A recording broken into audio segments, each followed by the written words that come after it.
carmakers. For 40 years, Cancer Support Community has been a relentless ally for anyone impacted by cancer, with free services provided online and in person, with their newest location in Massachusetts. Connect with Cancer Support Community Massachusetts for free emotional support, educational resources, patient navigation, financial counseling, and more. 617-797-3391. CancerSupportMass.org. CancerSupportMass.org. This is Tucker Silva of the Financial Exchange Show, and I'm joined today by estate planning attorney Todd Lutzke with your Financial Exchange Quick Tip of the Day. And today, we're talking about the top estate planning mistakes to avoid. Todd, a lot of people create their estate plan, but there are some that don't actually transfer assets into it. Can you explain why this is such a big mistake? Sure. I'm going to try to explain it both from a revocable and an irrevocable planning standpoint. With the revocable, if you don't put assets in there, you end up leaving them owned perhaps jointly if you're married, and designated beneficiaries and the like. But if everything goes to the spouse when one dies, then you've completely avoided your estate plan. In other words, you've set your trust up, but you went around it by leaving everything to the spouse instead of going through it by funding the trust and cramming down the assets to shelter some from estate taxes on the first death so there's less taxed on the second death. And ultimately, on the second death, if you don't plan, there could be a probate problem because everything would go to probate if it's in their own name. The other big reason is with an irrevocable trust, of course, not funding it also can result in estate tax problems by the same way it did with the revocable trust. But in addition to not funding them with the irrevocable, you don't even begin the 5-year waiting period to get the assets protected from the nursing home. So there's a much bigger problem not funding an irrevocable trust versus not funding a revocable trust. So make sure you fund your trust if you do your planning. Well, luckily, Todd Lutzke and the estate planning experts at Cushing & Dolan have written a brand new guide that details the estate planning blunders to avoid. You can request this brand new guide by simply calling 866-848-5699, 866-848-5699, or you can request it from their website, legalexchangeshow.com. The proceeding was paid for and the views expressed are solely those of Cushing & Dolan. Cushing & Dolan and or Armstrong Advisory may contact you offering legal or investment services. Cushing & Armstrong do not endorse each other and are not affiliated. Building a solid financial strategy is a core element to enjoying your retirement years. That's why you need advice that you can count on. At the Armstrong Advisory Group, we understand the challenges of positioning your assets to help you maintain your wealth over time. Our goal is to offer advice that is both suitable and in your best interest. When you hire one of us, you hire all of us so you can be comfortable knowing that every advisor in our firm is dedicated to helping you create a realistic plan for your later years. Visit us today at armstrongadvisory.com and sign up for a free, no-obligation planning session. Click the Get Started button at the top right corner of the homepage, and you can select the day and time that works best for you. Go to armstrongadvisory.com and let us help you secure your financial future. That's armstrongadvisory.com. The proceeding was paid for by Armstrong Advisory Group, a registered investment advisor. Nothing in the ad or in any Armstrong guide is specific financial, legal, or tax advice. Consult your own financial, tax, and estate planning advisors before making any investment decisions. Armstrong may contact you to offer investment advisory services. Are you looking to volunteer for an amazing nonprofit organization that helps our veterans? The DAV Department of Massachusetts Transportation Network needs volunteers right now. This network provides free transportation to and from any VA medical appointment for veterans of all eras. To become a volunteer driver, you do not need to be a veteran or a DAV member. You just need to have the willingness to help our veterans and have a valid driver's license. Sign up now at davma.org. That's davma.org. The U.S. Virgin Islands is the perfect destination for your next vacation. Visit St. Croix, St. Thomas, or St. John and experience incredible weather, iconic history, pristine beaches, world-class cuisine, and a vibrant nightlife. Book now and you might just make it in time for the St. Croix Mango Melee on July 7th. The family-friendly event offers food demonstrations and tastings, cultural dance performances, and the ever-popular mango eating contest. From the moment you arrive, you'll fall naturally in rhythm with the heartbeat of the islands. There's no money to exchange, no passport required, and travel from New England could not be easier. Make your plans now by going to visitusvi.com. Learn about all 3 islands and plan the ideal vacation for you and your family. America's Caribbean paradise is waiting for you. So head to visitusvi.com for more information and to reserve your trip today. That's visitusvi.com.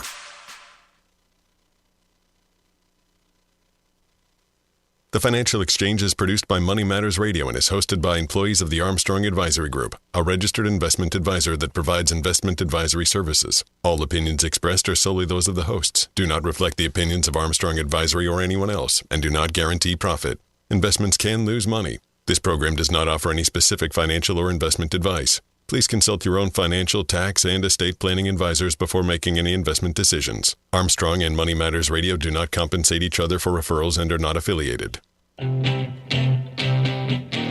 This is the Financial Exchange with Chuck Zodda and Marc Fandetti. Your exclusive look at business and financial news affecting your day, your city, your world. Stay informed and up to date about economic and market trends, plus breaking business news every day.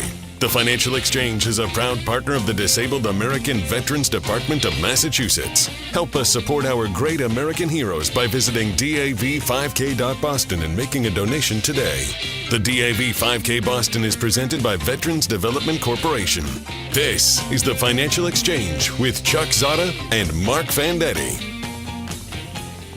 Chuck, Mark, and Tucker with you here on a Friday. What has been a relatively calm and quiet week in markets, set for potentially a little bit of noise next week as we get the updated information from the Consumer Price Index and the Producer Price Index.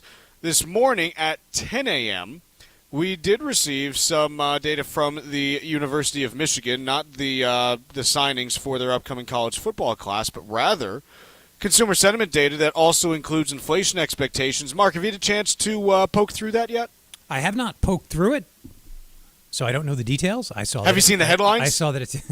I wasn't sure if you wanted me to spill the beans.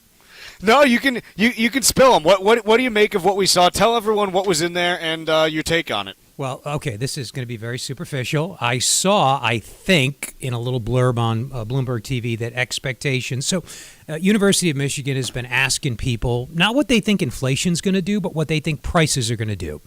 And there are professionals who quibble with the way it's phrased and the methodology and stuff, and it's one of many surveys that ask people how much they think prices will go up. So it's important, I guess, to keep this in context. Not a perfect measure of inflation expectations, but a long-term series.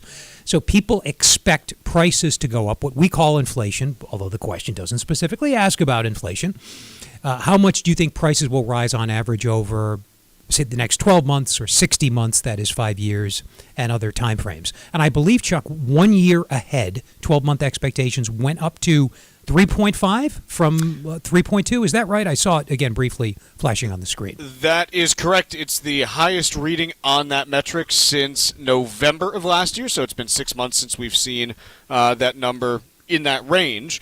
And, again, one data point doesn't necessarily mean anything, and it's not clear that there's any direct pass-through here. But, hey, clearly the higher inflation that we've seen in the last few months and higher gas prices making people say, yeah, we expect inflation to be a little bit higher over the next 12 months. Is that a fair take? Yeah, I think gas prices are the culprit.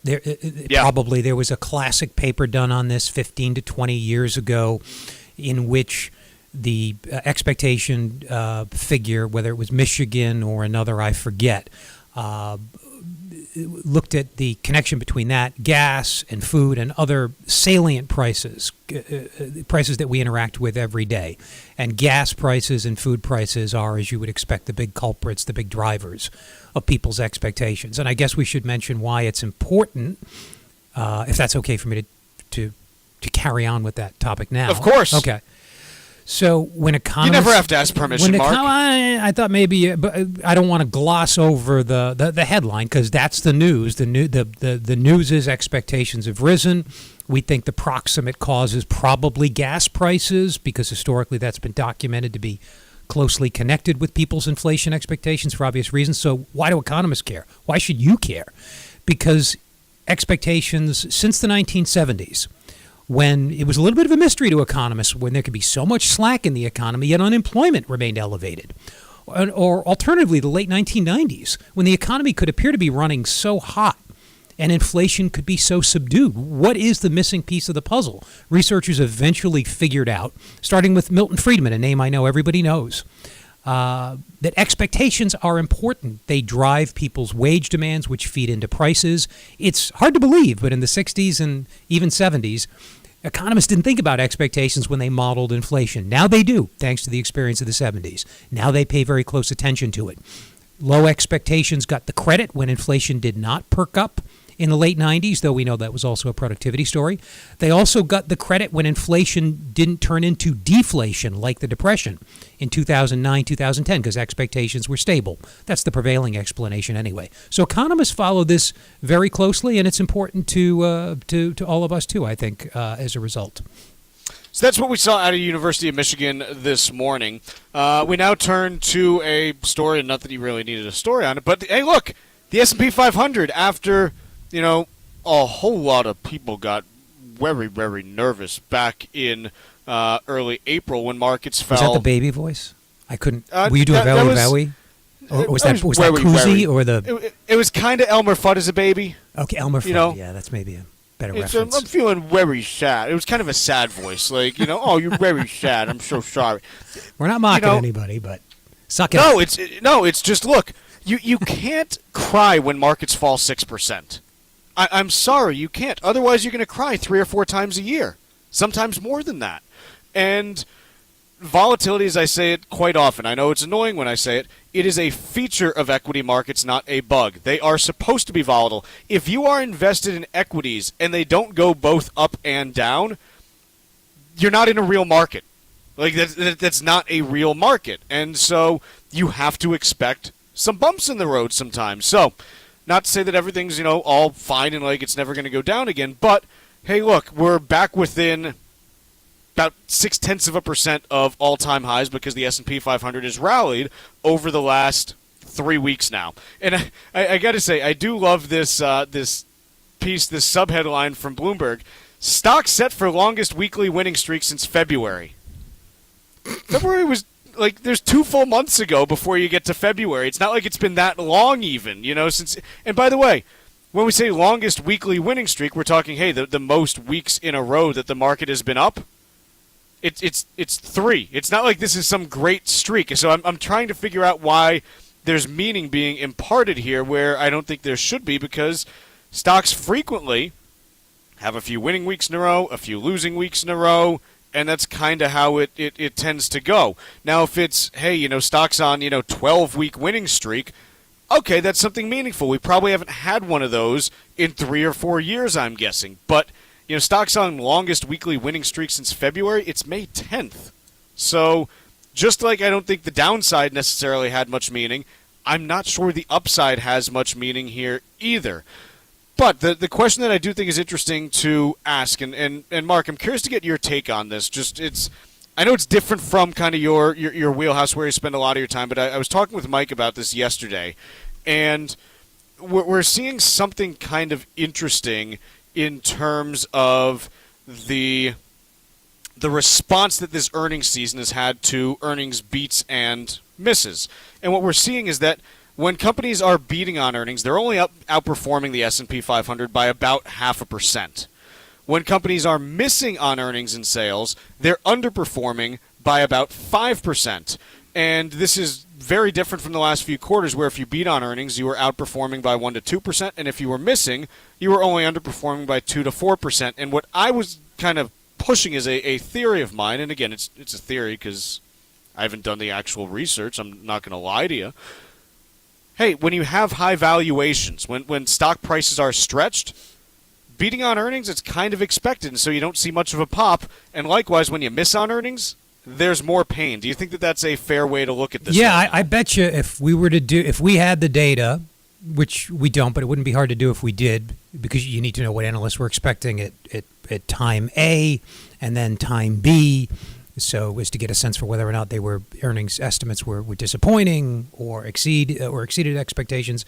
My guess is you would find when PE ratios, which price to earnings, one way to measure how much investors value the future earnings power of companies, when they're high, disappointing earnings are punished relatively more, as you just said, Chuck. So when stocks are expensive, disappointments get punished more severely than beats get rewarded because the good news is priced in. Is that what you were saying? I think I just said the exact same thing you Yeah, did. yeah. I think you're. I think you're you're right there. probably spot yeah, on. I think and it you're wouldn't right be there hard in to. term- It wouldn't be hard to try to prove that claim. Let's take a quick break here. When we come back, we'll talk a little bit about the Fed and why higher Fed interest rates, not lower, why those might still have to be on the table as a possibility. We'll talk about that when we return. Breaking business and financial news first throughout the day. Only here on the Financial Exchange Radio Network. A 2023 report from LawDepot.com shows that 73% of U.S. adults don't have a documented estate plan. Hi, this is Mike Armstrong from the Armstrong Advisory Group. You don't want to be a member of that group. Proper estate planning is a critical element to you being able to pass along your assets to your family and to enjoying your retirement years. If you want to avoid making mistakes that could prevent your family from benefiting from your financial success, then call our office today and ask for a copy of our new guide called Leaving a Financial Legacy. We tackle critical estate planning topics such as long-term care costs, estate taxes, and more, all from a financial standpoint. Call today at 800-393-4001 and get your copy of this free guide. 800-393-4001, or you can request it online from our website, armstrongadvisory.com. The proceeding was paid for by Armstrong Advisory Group, a registered investment advisor. Nothing in the ad or in any Armstrong guide is specific financial, legal, or tax advice. Consult your own financial, tax, and estate planning advisors before making any investment decisions. Armstrong may contact you to offer investment advisory services.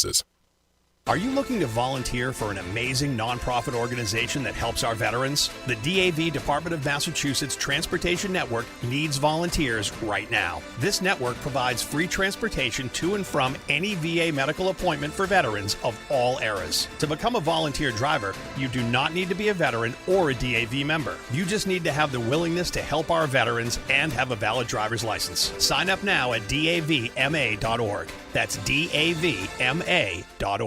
There are crucial mistakes you can make during the estate planning process that may have a damaging effect on your financial strategy. Cushing & Dolan's new guide is called Detour Ahead, Estate Planning Blunders to Avoid. Get yours today and make the right decisions to protect your assets. Call 866-848-5699. That's 866-848-5699. Or request it online at LegalExchangeShow.com. The proceeding was paid for and the views expressed are solely those of Cushing & Dolan. Cushing & Dolan and or Armstrong Advisory may contact you offering legal or investment services. Cushing and Armstrong do not endorse each other and are not affiliated. Hey, listen, are you a 50-year-old person looking for term life insurance? Then you need to talk to Bob.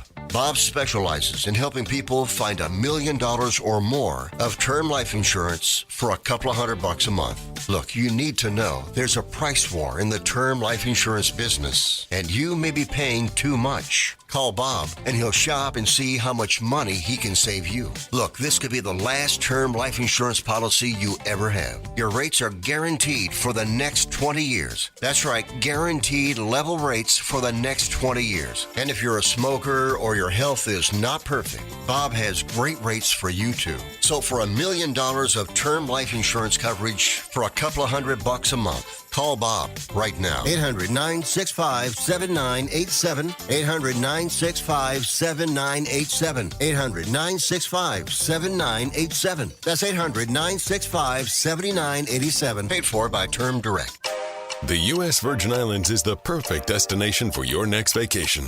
Visit St. Croix, St. Thomas, or St. John and experience incredible weather, iconic history, pristine beaches, world-class cuisine, and a vibrant nightlife. Book now and you might just make it in time for the St. Croix Mango Melee on July 7th. The family-friendly event offers food demonstrations and tastings, cultural dance performances, and the ever-popular mango eating contest. From the moment you arrive, you'll fall naturally in rhythm with the heartbeat of the islands. There's no money to exchange, no passport required, and travel from New England could not be easier. Make your plans now by going to visitusvi.com. Learn about all 3 islands and plan the ideal vacation for you and your family.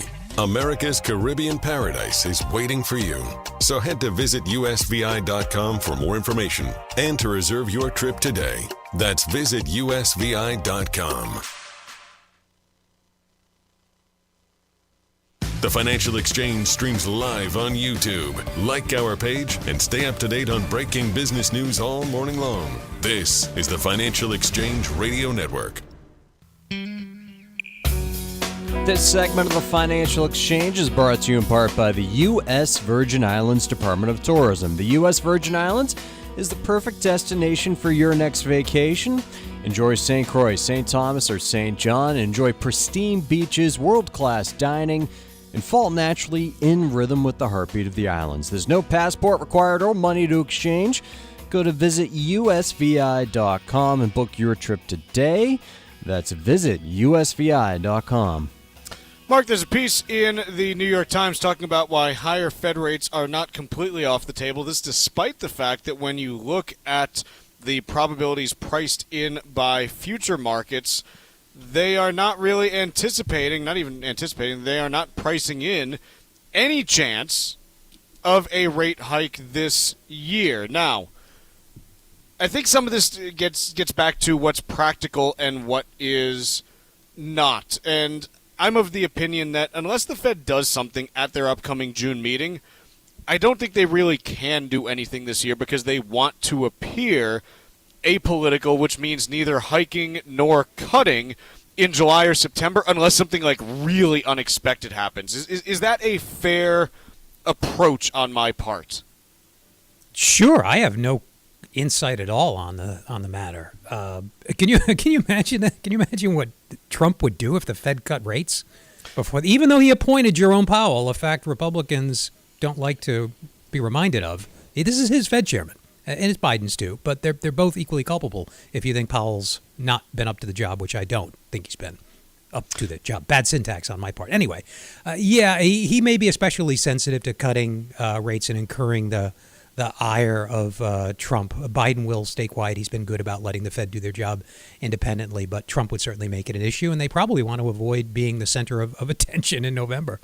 So I think unless you get two really good inflation reports over the next, 4 weeks in terms of the CPI, which again, the Fed, here's the interesting thing. The Fed doesn't target the CPI. They target core PCE, but they still look at the CPI because ultimately I think it's what matters. It's what most people talk about. And so you do have the second one of those. The May one comes out on the last day of the Fed meeting on June 12th, the morning of it. And so if both of those come out and they're great, then the Fed does potentially have the ammunition to say, okay, yeah, we're going to do a June cut. But otherwise, like July and September, they're off the table. I don't know if okay, I'll speculate a little bit. Just CPI being in line with the general idea that it's CPI not going up, or PCE, which, as you said, is their actual target. That's the personal consumption expenditures index, or so-called deflator. Even if inflation comes in at a not alarming month-over-month clip over the next several months, if economic activity doesn't turn markedly, I'm not sure they could justify a rate cut.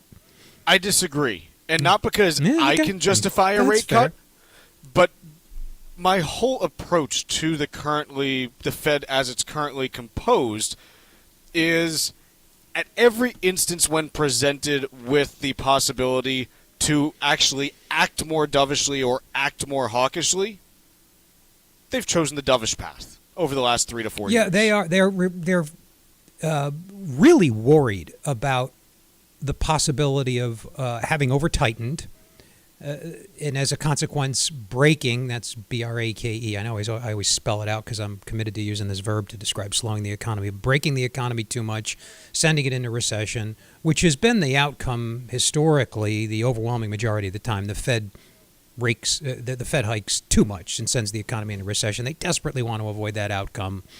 So yeah, I could see them erring on the side of loosening as quickly as possible. And this even goes back to, before 2020. I remember very clearly the end of 2018. Jay Powell famously gives his, the balance sheet runoff is on autopilot, and then markets puke heading into the end of December. Balance sheet runoff stops. There's no hikes in 2019, and I think that I think that was a formative experience for Jay Powell as Fed chair, and that he was kind of like, "Yep, like I can do this," and then that happened. And he goes, "Okay, I need to really be cautious about this." And so I think that's in the back of his mind when making these decisions. So I think if the next two CPI reports come out, and especially let's say the core CPI prints 0.2% on each of the next two. I'm not saying I would do this, but I'm saying I could see Jay Powell doing this, where he says, look, the first 3 months of this year, were hot. The 6 months before that, inflation was in the 2% range. The 2 months after it, it was in the 2% range. I got 8 out of 11 months in the 2% range. I can treat that as an aberration, and I'm going to cut. I'm not saying I would do that or the Fed should, but I'm saying I can see a world in which that's their thinking. It's possible. It would be odd because through the traditional economic lens, when slack is absent, i.e. when the economy's running at or above its estimated speed limit, and that's changing all the time, so it's just really a theoretical idea, that tells you that policy is either right where it should be, assuming inflation's not accelerating, or perhaps even accommodative, and you'd draw that conclusion if inflation was elevated or picking up.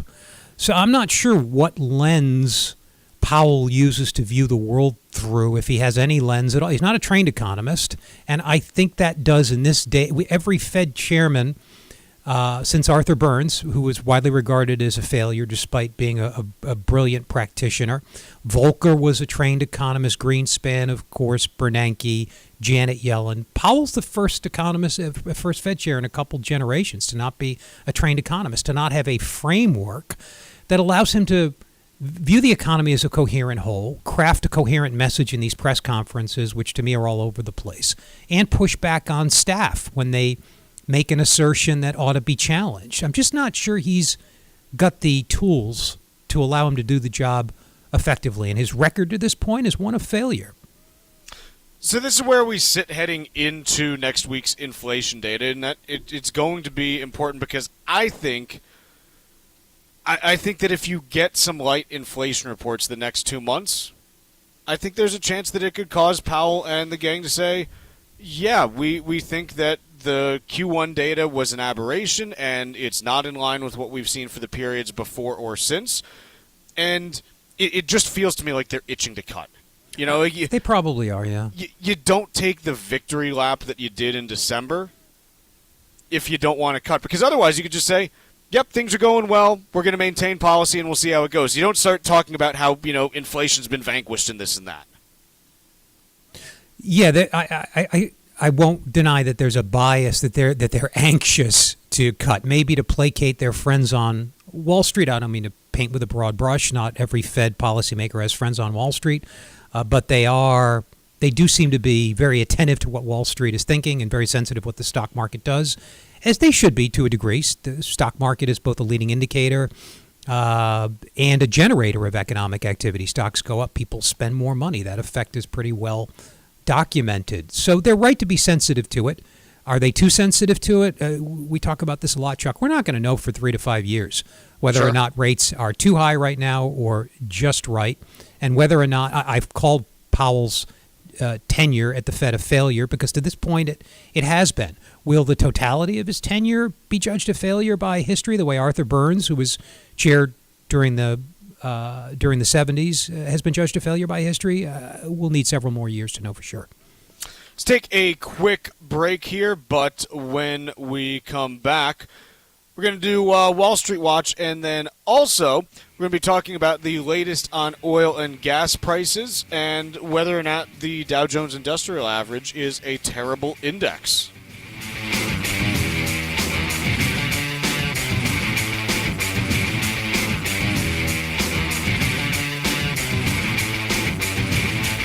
Like us on Facebook and follow us on Twitter @TFE Show. Breaking business news is always first, right here on the Financial Exchange Radio Network.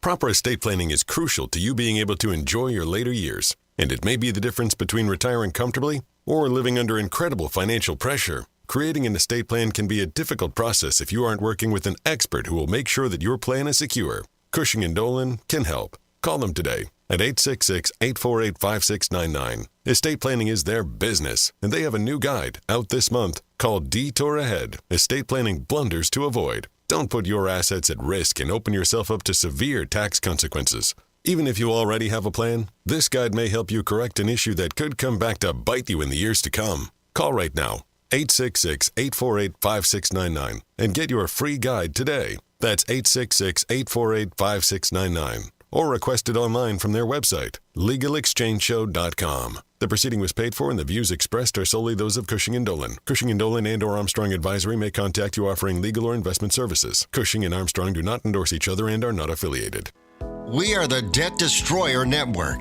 Any debt you have, credit card, tax, student loan debt, call now for free information that helps you destroy your debt. It's great advice. Plus, when you make this free call now, we have Debt Destroyer experts ready to help. They can show you how to destroy your debt and get your life back on track. Debt problems don't have to be overwhelming. You can live stress-free and debt-free. Credit cards, medical bills, IRS tax problems, even student loan debt. Learn about free programs offered by the credit card companies, hospitals, and even the government that can help slash your debt. Call the Debt Destroyer now for free information. Call now. 800-430-8804. 800-430-8804. 800-430-8804. Again, that's 800-430-8804. The U.S. Virgin Islands is the perfect destination for your next vacation. Visit St. Croix, St. Thomas, or St. John and experience incredible weather, iconic history, pristine beaches, world-class cuisine, and a vibrant nightlife. Book now and you might just make it in time for the St. Croix Mango Melee on July 7th. The family-friendly event offers food demonstrations and tastings, cultural dance performances, and the ever-popular mango eating contest. From the moment you arrive, you'll fall naturally in rhythm with the heartbeat of the islands. There's no money to exchange, no passport required, and travel from New England could not be easier. Make your plans now by going to visitusvi.com. Learn about all 3 islands and plan the ideal vacation for you and your family. America's Caribbean paradise is waiting for you. So head to visitusvi.com for more information and to reserve your trip today. That's visitusvi.com. A recent report from LawDepot.com says that only 3 out of every 10 adults in the U.S. have taken the time to create an estate plan. Don't be a member of that group. Hi, this is Mike Armstrong from the Armstrong Advisory Group. A sound estate plan can give you control over your assets and peace of mind as you enter your retirement years. Our new guide is called Leaving a Financial Legacy, and in it, we look at estate planning from a financial perspective. It's important to have a strategy that addresses your investment portfolio and all of your holdings, including real estate. We'll also focus on other issues, such as how to manage long-term care expenses that may affect you down the road. Get your guide today by calling 800-393-4001. That number again is 800-393-4001, or you can also request the guide online at armstrongadvisory.com. The proceeding was paid for by Armstrong Advisory Group, a registered investment advisor. Nothing in the ad or in any Armstrong guide is specific financial, legal, or tax advice. Consult your own financial, tax, and estate planning advisors before making any investment decisions. Armstrong may contact you to offer investment advisory services.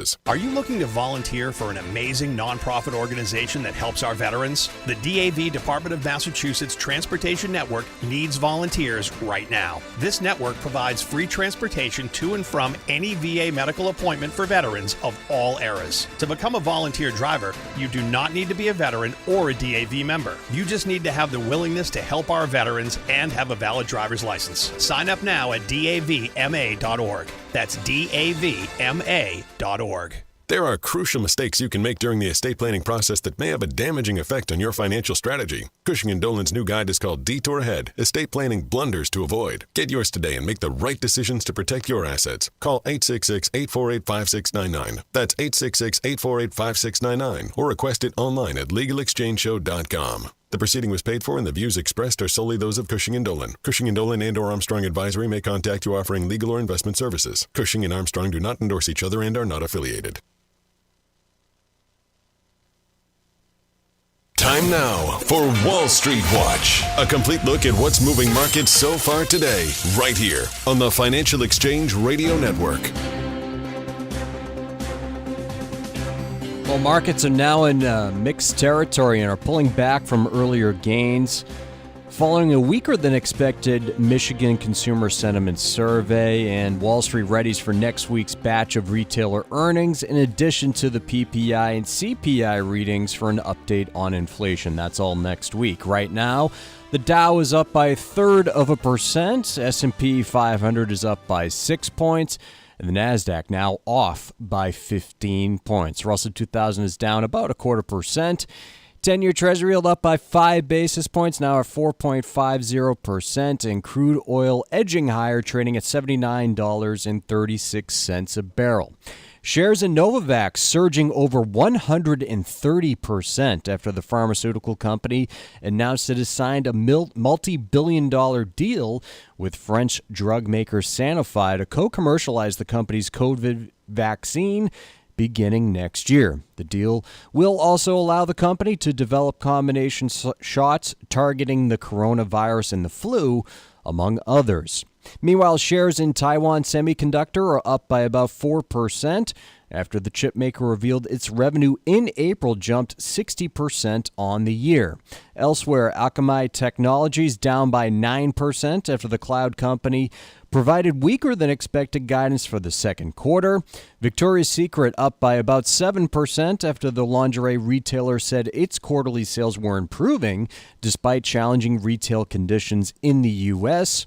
Sweetgreen shares up by 39% after the salad chain beat revenue forecast for the first quarter, where its revenue forecast also came in line with expectations. An online dating platform, Bumble, beat earnings and revenue forecasts for the first quarter. The company also increased its share repurchase program to $450 million, up from $300 million previously. Management also reiterated its full-year revenue guidance of between 8 to 11% growth year over year. However, that stock down by about 1/3%. I'm Tucker Silva, and that's Wall Street Watch.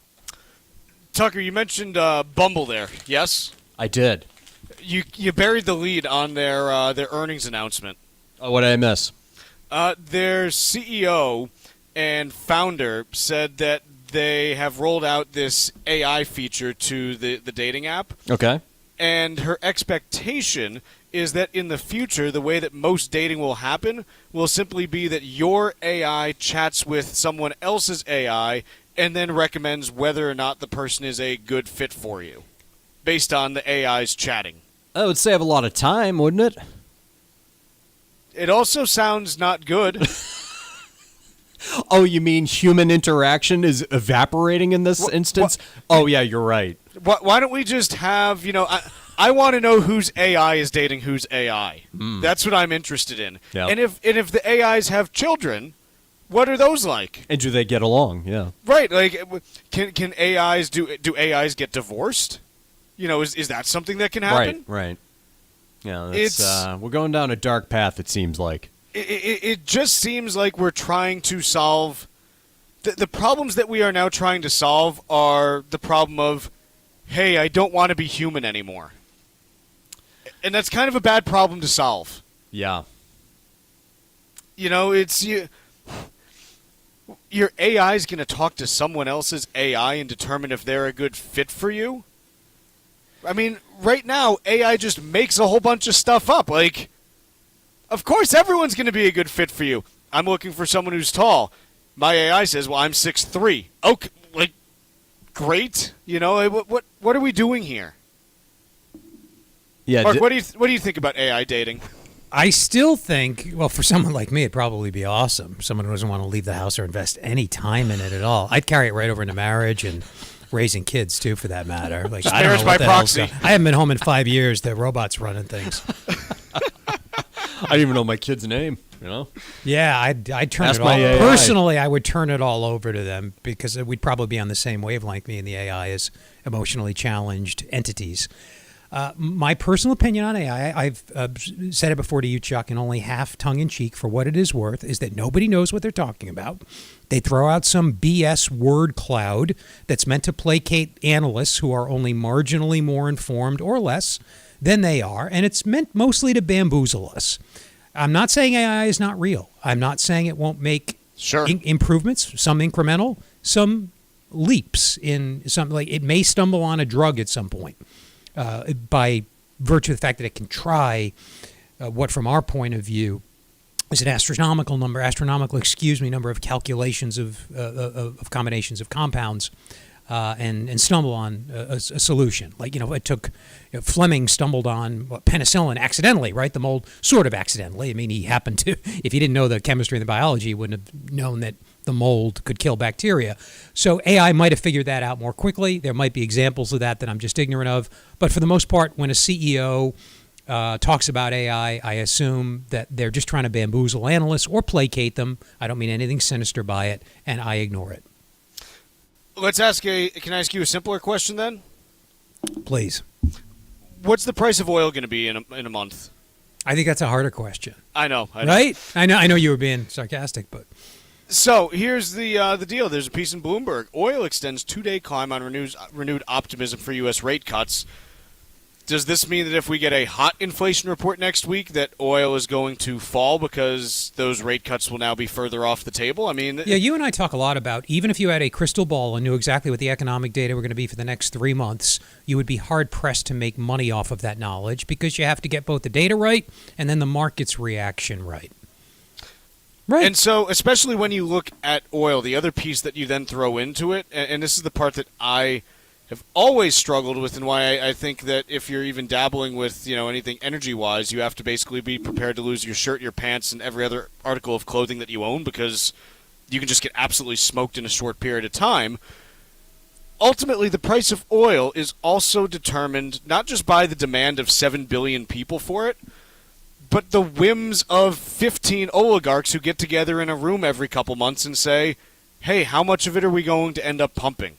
And if one person wakes up on the wrong side of the bed because, their pet died or something like that and says, you know what, screw it, I'm just going to cut production just because I want the money now, you can't predict that. It's not something that is predictable. And so I think these are things that are really challenging when you're trying to deal with oil prices. Is you've got to be aware of how OPEC's going to act, and you just don't know because they do unexpected things all the time, and even to screw each other over. And if the Fed's cutting rates because the economy is softening, if only a little bit, how is that good for oil and other commodities that generally get used more when economic activity increases? It's hard to say, Mark. I'm not sure what the logic. I know I'm saying I'm not sure a lot today. That's got to be annoying. I don't get the logic here. Of this Bloomberg article that we're talking about. Well, so I think the idea is, hey, if rate cuts come, then it will stimulate. It's kind of the second order effect. Then it will stimulate the economy, and so there will be more demand. That'll push inflation back up. But then inflation will go back up, so then rates should go back up, and then demand should come back down. And so you kind of just run in circles, and eventually you're like, I don't know anything. I take back what I said about AI. Fire all these finance journalists. They can find other things to do. They're good writers. They have good imaginations and can make up good stories. We need. What about us, though? I hadn't thought that far ahead. I mean, Mark, we've talked about... We're indispensable. Mark, here's the thing. I'm not there in studio with you today. This is my AI. This is AI Chuck we're talking to? This is AI Chuck. Okay. Yes, this has been AI Chuck. Real Chuck is out mowing the lawn right now. Yes. No, real Chuck is on a beach. AI Chuck is working hard. Real Chuck's hardly working right now. It's a Good Friday. Let's take a quick break. When we come back, we'll talk about why the Wall Street Journal posits that the Dow is a terrible index, but still telling us something important. Find daily interviews and full shows of the Financial Exchange on our YouTube page. Like us on YouTube and get caught up on anything and everything you might have missed. This is the Financial Exchange Radio Network. The U.S. Virgin Islands is the perfect destination for your next vacation. Visit St. Croix, St. Thomas, or St. John and experience incredible weather, iconic history, pristine beaches, world-class cuisine, and a vibrant nightlife. Book now and you might just make it in time for the St. Croix Mango Melee on July 7th. The family-friendly event offers food demonstrations and tastings, cultural dance performances, and the ever-popular mango eating contest. From the moment you arrive, you'll fall naturally in rhythm with the heartbeat of the islands. There's no money to exchange, no passport required, and travel from New England could not be easier. Make your plans now by going to visitusvi.com. Learn about all 3 islands and plan the ideal vacation for you and your family. America's Caribbean paradise is waiting for you. So head to visitusvi.com for more information and to reserve your trip today. That's visitusvi.com. Proper estate planning is crucial to you being able to enjoy your later years, and it may be the difference between retiring comfortably or living under incredible financial pressure. Creating an estate plan can be a difficult process if you aren't working with an expert who will make sure that your plan is secure.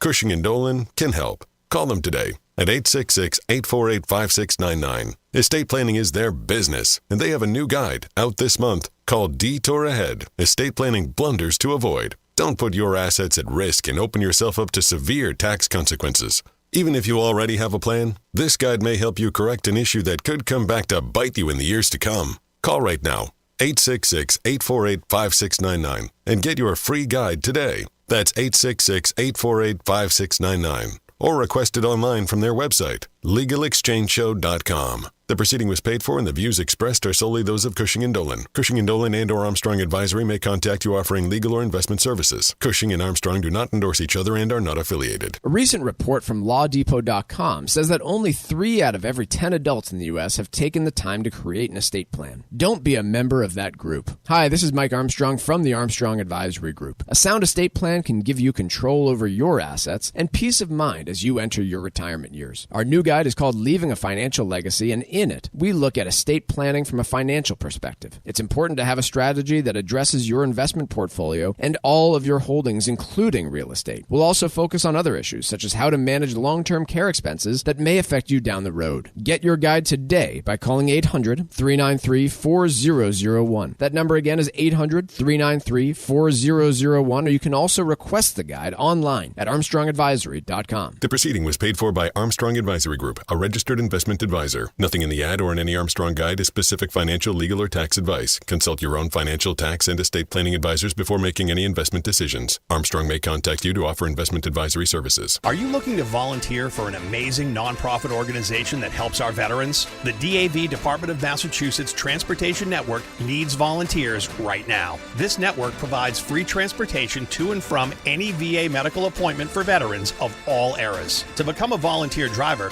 you do not need to be a veteran or a DAV member. You just need to have the willingness to help our veterans and have a valid driver's license. Sign up now at davma.org. That's davma.org.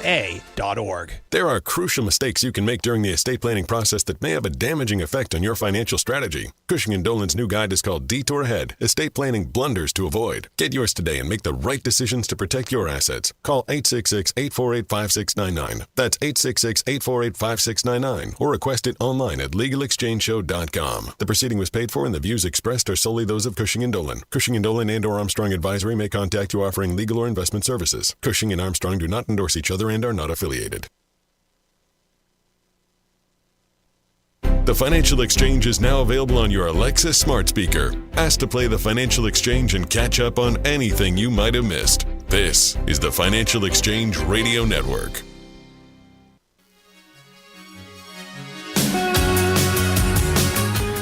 Mark, do you agree with the contention from the Wall Street Journal headline that the Dow Jones Industrial Average is a terrible index?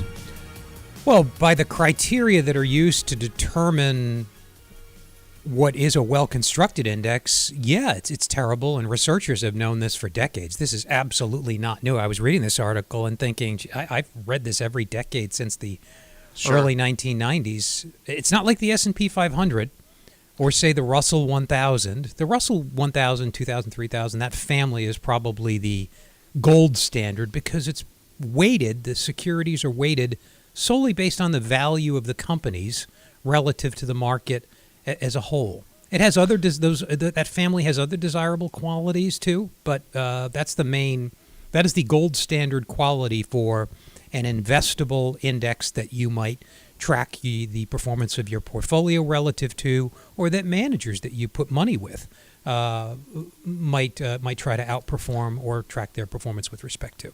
So let me ask you a question. It's a multiple choice question. What is the worst part about the Dow? Is it, and I'll give you 3 options. Is it that it is a price-weighted index, not a market cap-weighted index? Is it that it is only 30 companies, which obviously can't be a completely representative, subset of companies in the United States? Or is it the fact that it is still called the Dow Jones Industrial Average, despite the fact that a number of the companies in it have nothing to do with the industrial sector? And by the way, the Dow Jones does run a bunch of other indices like the Dow Jones Transportation Index and utilities and blah, blah, blah. And yet this one gets all the hype despite almost none of the companies now being involved in industrial production. I think what Macintosh is trying to get across here, and it's good to be reminded of it from time to time, is that the Dow Jones Industrial Average is not a good reference point or benchmark for evaluating the performance of the U.S. stock market in aggregate or of your investments. The S&P, or even better, the Russell 1000 or 3000 are preferable because they have better qualities, and I won't get into what those are, but if you Google qualities of a good benchmark, the CFA Institute, which is the Professional Association of Research folks who earn a certain credential, lists them on their website. Things like, is it investable? Is it measurable? Is it specified in advance and unambiguous? Is it reflective of prevailing investment opinion? Stuff like that. The Dow meets very few of those criteria. You mentioned the fact that it's price, not market cap weighted. Big problem. That means everybody can't own a little slice. We could all buy all 330, or if you count the illegals, 350, million people in America can buy a slice of the S&P. You can't do that with the Dow because of the way it's weighted. So for many reasons, the S&P or the Russell families are more representative of markets. Creating the right estate plan to help secure your future takes effort. There are plenty of mistakes that you can make, any one of which could have a dramatic and damaging effect on your financial strategy. Cushing & Dolan are experts in estate planning. Their brand new guide is called Detour Ahead: Estate Planning Blunders to Avoid. In it, you'll learn about these critical errors so that you can make the right decisions to always protect your assets. As an example, if you've created a trust more than 10 years ago and haven't updated it since, you're setting yourself up for some problems. Cushing & Dolan's new guide will help you address issues like this. So call right now, 866-848-5699, and ask for your copy of the new guide called Detour Ahead: Estate Planning Blunders to Avoid. Once again, the phone number, 866-848-5699, or you can request it from their website, legalexchangeshow.com. The proceeding was paid for, and the views expressed are solely those of Cushing & Dolan. Cushing & Dolan and/or Armstrong Advisory may contact you offering legal or investment services. Cushing & Armstrong do not endorse each other and are not affiliated. Mark, what do you know about assumable mortgages? Very little. Beyond what I read in today's article that Tucker curated for us, very little. They don't really exist for the most part. And so these were popular back in the 80s, obviously, when mortgage interest rates were high, for that decade as well. And right now, according to Intercontinental Exchange, who, studies this stuff, about 23% of active mortgages, 12.2 million of them, are assumable. And an assumable mortgage is exactly what it sounds like. It's a mortgage taken out by one party that, if the property is transferred, could be assumed by another party. So you say, oh, gee, there's 12.2 million of these that are out there that are assumable. How many transactions actually happen? This year, even though numbers are rising, there have been 4,000. So the answer is not many. And the reason why is that, first, most of the mortgages that are assumable have low interest rates on them. So most people that have them don't want to give them up unless they decide to move for some other reason. So that's reason number one. The second piece is that you may have a huge gap. Remember, someone took this mortgage out when they bought the property, and now they are selling the property. There may be a very big gap between the mortgage that is left in the assumable mortgage. Let's say it was originally a $500,000 loan that's now $300,000, and the property is now selling for $1 million instead of $700,000. Hey, assuming that mortgage, okay, does the person buying the place have $700,000 to put down as a down payment? Probably not. So this is another thing is, hey, you've got to be able to cover the full cost Because remember, this is a mortgage you are assuming, and that assumption only happens if you're not adding other debt into the property. And the final piece is that just because a mortgage is assumable doesn't mean that it's a given that the mortgage servicing company is going to let you assume it. They are going to underwrite it the same way they would a new buyer, just because they're not just going to say, well, we underwrote it to the original person, but now that they have it, they can do whatever they... No, it doesn't work like that, because then they're out a bunch of money. So they re-underwrite the loan as well. So all of this has to come together in order for an assumption to actually happen. And that's why, despite 12.2 million mortgages out there being assumable, you're probably on pace to have like 12,000 of these actually happen this year. With all the appreciation we've seen, that means you'll need another mortgage, as you pointed out, right? So you're going to assume the old one, assuming all the other stars line up here, all the planets or whatever the right metaphor is. Assuming everything else lines up for you, you may still have to apply for a mortgage to cover the difference, right? If the property prices have gone up, so go ahead. And if you have to do that, the original mortgage might not end up being assumable, because the original servicer might say, no, I'm not going to underwrite this with a second mortgage being taken out on the property. Are you allowed to... And the other piece... Go ahead, sorry. No. Excuse me. Please, go ahead. What do you got? Are you allowed to put in a listing, mortgage may be assumable? Asterisk. Yes. Okay, you are. Okay, yep. So you can do that. The other piece, though, assumable mortgages, the underwriting on them, can take up to 3 months. How many sellers want to wait an extra month or two in order for the deal to close? Probably not many. There's more stuff that can go wrong, and the market may change by then. So that's another headache in terms of why these typically don't end up getting assumed. Let's take a quick break here. But we do have hour 2 coming up on the Financial Exchange, including a little bit of talk about Chinese EVs and what the Biden administration may be doing in response to them. And then we'll also be talking about, for upcoming college grads, what's the job market look like for you this summer. All that and more in hour 2.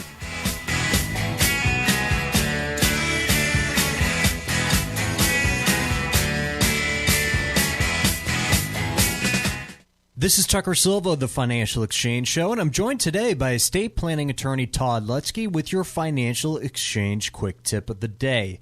And today we're talking about the top estate planning mistakes to avoid.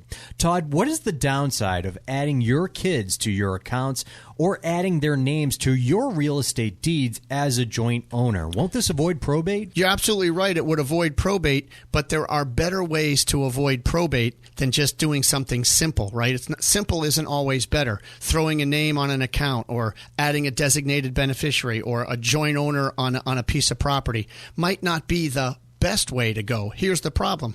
If you name one of your children as a joint owner and you have 3 children and you put that child on just because it's convenient and they're geographically close to you, well, you could be accidentally disinheriting your other children, because this property, this asset will only go to that child. That child doesn't have to give it to the other kids. So that's a problem. And if you put your name, if you add a child's name to your real estate, now you're exposing it to that child's creditors, that child's potential divorces. That's never good. And plus, you've lost control over it. If you try to sell it, you need that kid's permission, and half the money would go to that kid. Please, folks, set up a trust, fund your trust much better than just trying to do it shorthanded and just give away assets or adding names to accounts. Todd Lutzke and the estate planning experts at Cushing & Dolan have written a brand new guide that details the estate planning blunders to avoid. You can request this brand new guide by calling 866-848-5699. That's 866-848-5699, or you can request it from their website, legalexchangeshow.com. The proceeding was paid for, and the views expressed are solely those of Cushing & Dolan. Cushing & Dolan and or Armstrong Advisory may contact you offering legal or investment services. Cushing and Armstrong do not endorse each other and are not affiliated. Environmental nonprofit Ocean River Institute is working with communities to tackle climate change with nature-based solutions that feature slowing water down and building more soil with grasses and plants. Research indicates that people acting in their own neighborhoods can build an inch of soil in a year and slow sea level rise down by as much as 25%. Please visit oceanriver.org for more information on opportunities to make a difference and go the distance for savvy stewardship of a greener and bluer planet Earth. It happens all over Massachusetts. Can you tie my shoes? In every home and every community. Be careful on your bike. Learning can happen anytime, anywhere. We'll see you at practice this weekend. And no matter how learning takes place in your family's life, DESE is there as your partner. The Massachusetts Department of Elementary and Secondary Education. Never stop learning. Find out more at mass.gov/back-to-school. Sponsored by the Massachusetts Department for Elementary and Secondary Education. This is the Money Matters Radio Network. WBNW 1120 AM and W275CM FM. Concord, Boston. The Money Matters Radio Network. The U.S. Virgin Islands is the perfect destination for your next vacation. Visit St. Croix, St. Thomas, or St. John and experience incredible weather, iconic history, pristine beaches, world-class cuisine, and a vibrant nightlife. Book now and you might just make it in time for the St. Croix Mango Melee on July 7th. The family-friendly event offers food demonstrations and tastings, cultural dance performances, and the ever-popular mango eating contest. From the moment you arrive, you'll fall naturally in rhythm with the heartbeat of the islands. There's no money to exchange, no passport required, and travel from New England could not be easier. Make your plans now by going to visitusvi.com. Learn about all 3 islands and plan the ideal vacation for you and your family. America's Caribbean paradise is waiting for you. So head to visitusvi.com for more information and to reserve your trip today. That's visitusvi.com. Are you retired like me and you just found out you owe the IRS a ton of money? Well, what would your life be like if they took your retirement savings away from you? They can do it and your property. If you owe the IRS back taxes or you haven't filed in a while, the tax relief line is here to help you. They can stop the IRS from taking your retirement savings. If you qualify, you could have your tax bill reduced to 0. That's right. If you're retired and you owe the IRS a lot in back taxes, you could have your entire tax bill reduced to 0 due. The IRS has now hired thousands of new employees, so they're ready to come after you. Don't let them take your retirement savings or property. Make this free call now. 800-251-2153. 800-251-2153. 800-251-2153. That's 800-251-2153.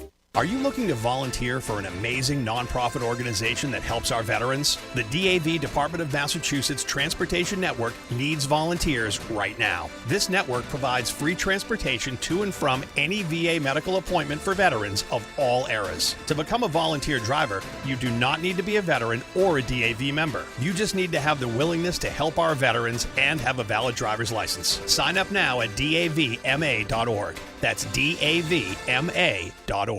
There are crucial mistakes you can make during the estate planning process that may have a damaging effect on your financial strategy. Cushing & Dolan's new guide is called Detour Ahead, Estate Planning Blunders to Avoid. Get yours today and make the right decisions to protect your assets. Call 866-848-5699. That's 866-848-5699 or request it online at legalexchangeshow.com. The proceeding was paid for and the views expressed are solely those of Cushing & Dolan. Cushing & Dolan and or Armstrong Advisory may contact you offering legal or investment services. Cushing and Armstrong do not endorse each other and are not affiliated.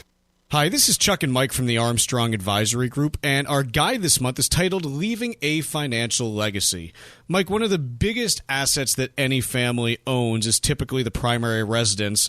How do you have to navigate how to leave that to the next generation? Well, sure, and important because unlike, say, a bank account where you can leave a child as a beneficiary, that's not really possible with a home. And so, sometimes at least having just a basic estate plan, which according to a report from lawdepot.com, 73% of U.S. adults don't have a documented estate plan. But, that's the starting point here is developing an estate plan for your assets after you go. Other things that you got to keep in mind, I think, hey, if you have multiple children, is there one that wants to inherit that home? And how do you balance that with the other assets that you might have so that children are being treated fairly? Yeah, there's all sorts of concerns here, right? As I age, what if I end up in a nursing home? How do I protect some of that stuff? And let me just tell you, it is an area that has a high propensity for mistakes when it comes to how to handle your personal real estate, especially later in life.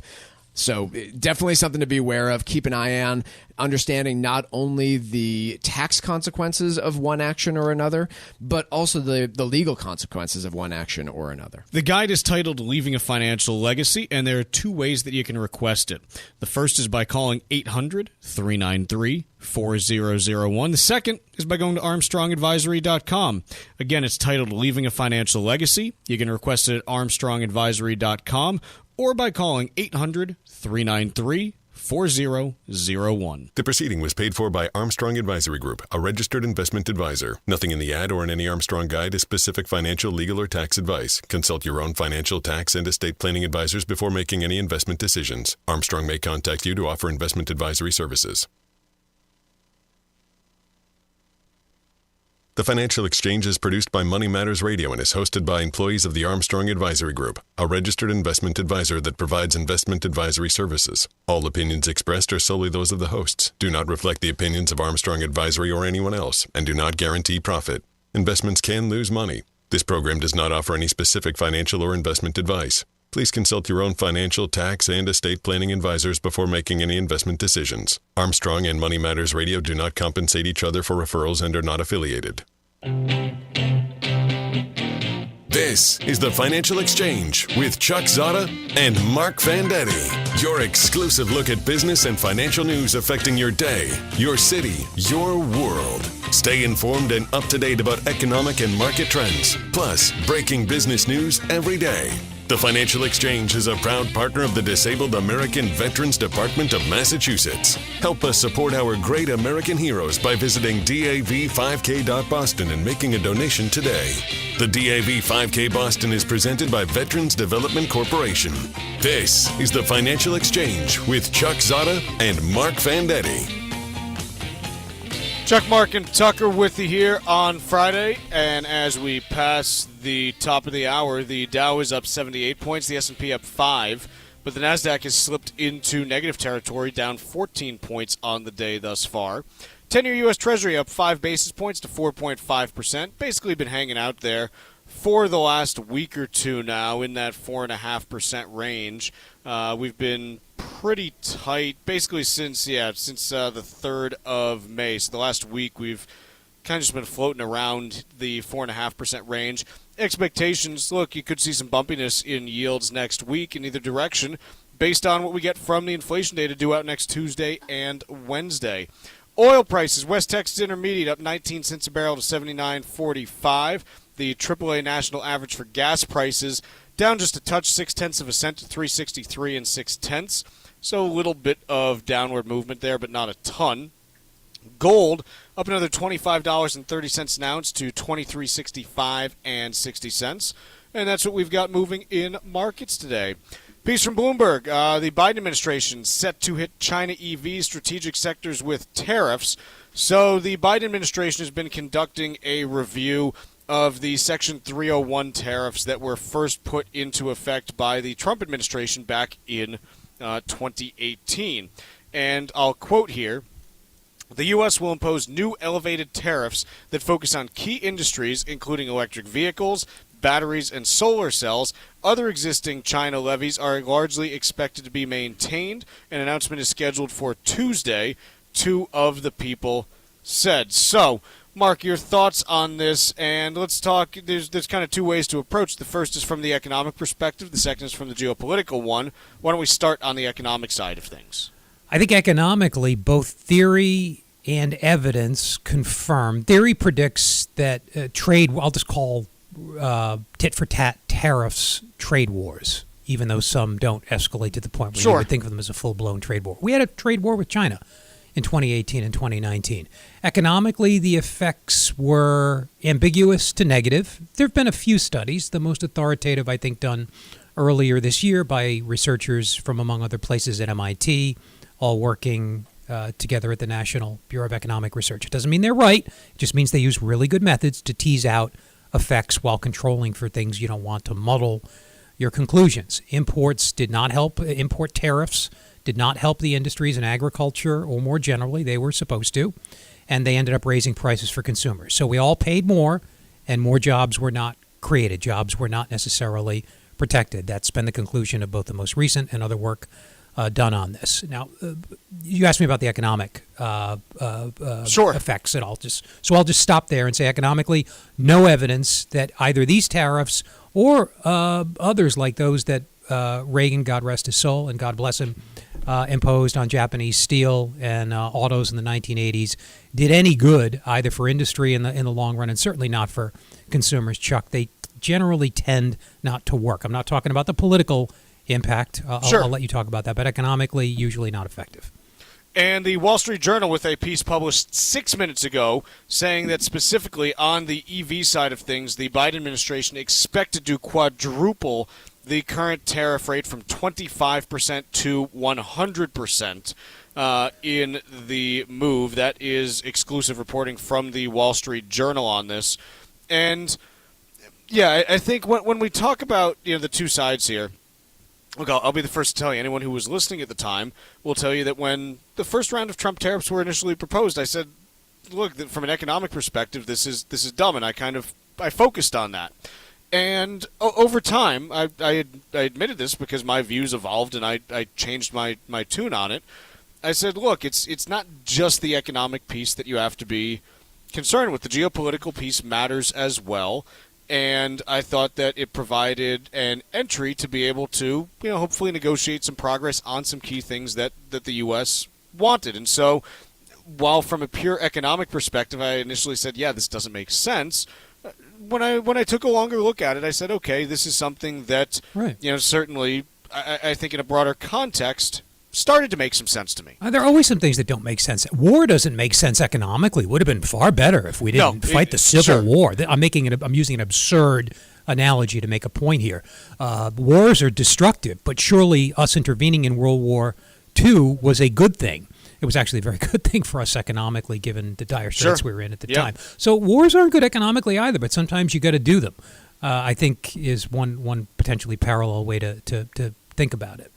And so where I stand right now on the Chinese EV side of things is, look, I've said over and over that the last thing that I would do at this point is, put myself in a vehicle that potentially is being, directly tracked with or by organizations who, may be required to give that data to the Chinese Communist Party. So I personally wouldn't buy one, but there might be a lot of consumers out there that shop just on price and don't have the same concerns that I do. And I think this is something that would dissuade them from shopping on price, because when you're adding tariffs of this scale, even with the Chinese subsidies provided to the sector, it gets pretty hard to be price competitive when you have a 100% tariff that is being thrown at it. This could be a case where national security concerns, which are surely at the fore here, they do trump. I think so. Cool, clear-eyed, cool-headed economic reasoning. So I make the economic argument only because it's important, but national security concerns may be far more important. What do I know? So I think that this is something that, again, we'll get the final details on Tuesday, but as someone whose views have shifted on this, in the 6 years since the original tariffs were proposed, by the end of the Trump presidency, I was saying, yes, I do think these are actually something that gives the U.S. a little bit of leverage, and I think that adding additional leverage is a good thing in order to try to get more fair trade and fair business practice behavior out of the Chinese government. Yeah, I think that even though this might not make economic sense from a national security perspective and from trying to be able to negotiate fair practices with China in the long run, I think these are things that make sense, and I actually think that this is something that I largely agree with from the Biden administration here at this point, and we'll see where this ends up going. Can I give another example of doing the right thing economically being stupid politically? Sure. It's the way we handled the demand and supply shocks in the early COVID era. The Fed decided to accommodate them, is the word monetary economists use, meaning they didn't want to cause a recession. They saw demand surging, coming up against constrained supply. We all saw it. The Fed decided to keep monetary policy very accommodative, to keep the money flowing, if you like. As a result, we had a huge surge in inflation, one that we're still living with the repercussions of, but no recession. They thought that was the right thing to do economically. And maybe it was. I don't really know. But it was very bad politically. People are still mad as hornets about inflation. They refuse to acknowledge the reasonably good economic news we've had over the past couple of years because of that experience. So that to me is another example of, well, you did the right thing economically maybe. I might have handled it differently. But objectively speaking, they didn't cause a recession, which I guess is good.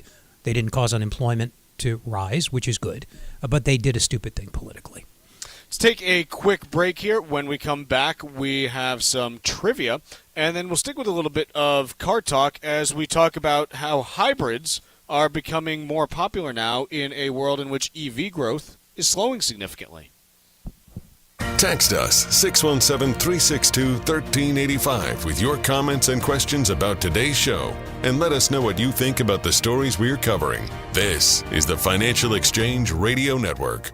A recent report from LawDepot.com says that only 3 out of every 10 adults in the U.S. have taken the time to create an estate plan. Don't be a member of that group. Hi, this is Mike Armstrong from the Armstrong Advisory Group. A sound estate plan can give you control over your assets and peace of mind as you enter your retirement years. Our new guide is called Leaving a Financial Legacy, and in it, we look at estate planning from a financial perspective. It's important to have a strategy that addresses your investment portfolio and all of your holdings, including real estate. We'll also focus on other issues, such as how to manage long-term care expenses that may affect you down the road. Get your guide today by calling 800-393-4001. That number again is 800-393-4001, or you can also request the guide online at armstrongadvisory.com. The proceeding was paid for by Armstrong Advisory Group, a registered investment advisor. Nothing in the ad or in any Armstrong guide is specific financial, legal, or tax advice. Consult your own financial, tax, and estate planning advisors before making any investment decisions. Armstrong may contact you to offer investment advisory services.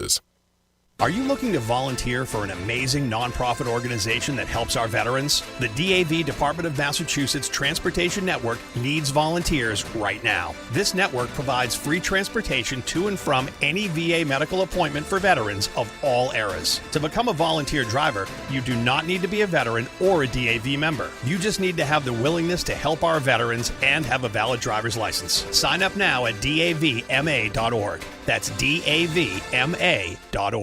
There are crucial mistakes you can make during the estate planning process that may have a damaging effect on your financial strategy. Cushing & Dolan's new guide is called Detour Ahead, Estate Planning Blunders to Avoid. Get yours today and make the right decisions to protect your assets. Call 866-848-5699. That's 866-848-5699, or request it online at legalexchangeshow.com. The proceeding was paid for and the views expressed are solely those of Cushing & Dolan. Cushing & Dolan and or Armstrong Advisory may contact you offering legal or investment services. Cushing and Armstrong do not endorse each other and are not affiliated. The U.S. Virgin Islands is the perfect destination for your next vacation. Visit St. Croix, St. Thomas, or St. John and experience incredible weather, iconic history, pristine beaches, world-class cuisine, and a vibrant nightlife. Book now and you might just make it in time for the St. Croix Mango Melee on July 7th. The family-friendly event offers food demonstrations and tastings, cultural dance performances, and the ever-popular mango eating contest. From the moment you arrive, you'll fall naturally in rhythm with the heartbeat of the islands. There's no money to exchange, no passport required, and travel from New England could not be easier. Make your plans now by going to visitusvi.com. Learn about all 3 islands and plan the ideal vacation for you and your family. America's Caribbean paradise is waiting for you. So head to visitusvi.com for more information and to reserve your trip today. That's visitusvi.com. Proper estate planning is crucial to you being able to enjoy your later years, and it may be the difference between retiring comfortably or living under incredible financial pressure. Creating an estate plan can be a difficult process if you aren't working with an expert who will make sure that your plan is secure. Cushing & Dolan can help. Call them today at 866-848-5699. Estate planning is their business, and they have a new guide out this month called Detour Ahead, Estate Planning Blunders to Avoid. Don't put your assets at risk and open yourself up to severe tax consequences. Even if you already have a plan, this guide may help you correct an issue that could come back to bite you in the years to come. Call right now, 866-848-5699, and get your free guide today. That's 866-848-5699. Or request it online from their website, legalexchangeshow.com. The proceeding was paid for and the views expressed are solely those of Cushing & Dolan. Cushing & Dolan and or Armstrong Advisory may contact you offering legal or investment services. Cushing and Armstrong do not endorse each other and are not affiliated. Miss any of the show? The Financial Exchange Show podcast is available on Apple, Spotify, and iHeartRadio. Hit the subscribe button and leave us a 5-star review. This is the Financial Exchange Radio Network. Trivia is brought to you by Applebee's. Choose from a variety of half-price late-night appetizers after 9 p.m., including half-price boneless buffalo wings, half-price spinach and artichoke dip, and half-price warm pretzels dipped in beer cheese. Gather with friends any day of the week at Applebee's and say hello to half-price appetizers served late night, because half off is just more fun. Now, that's eating good in the neighborhood. Void where prohibited, dine in only. Well, 2 years ago today, Tom Brady signed the largest contract for a U.S. sports broadcaster, $375 million for 10 years. The contract eclipses his career earnings as a football player, which he made $303 million. Tom Brady will begin broadcasting games this fall. Trivia question today: which network will Tom Brady be calling games for? Once again, which network will Tom Brady be calling games for? Let's go with number 12 in honor of Tom Brady. Sorry, Lois. At 617-362-1385, text us with the correct answer, and you win a Financial Exchange Show t-shirt and be registered to win a $100 gift card to Applebee's. Be sure to include the keyword Applebee's in your text, and we'll give away that Applebee's gift card in the next segment. 617-362-1385, and the 12th correct response will be our winner. See complete contest rules at financialexchangeshow.com.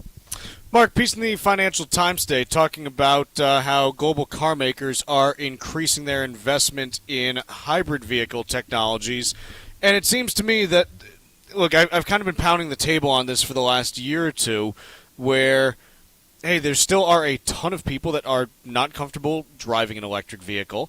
But there are also a lot of people, especially with gas prices in the mid-3s to high 3s, who say, yeah, I'd probably want some better mileage than what I'm getting right now.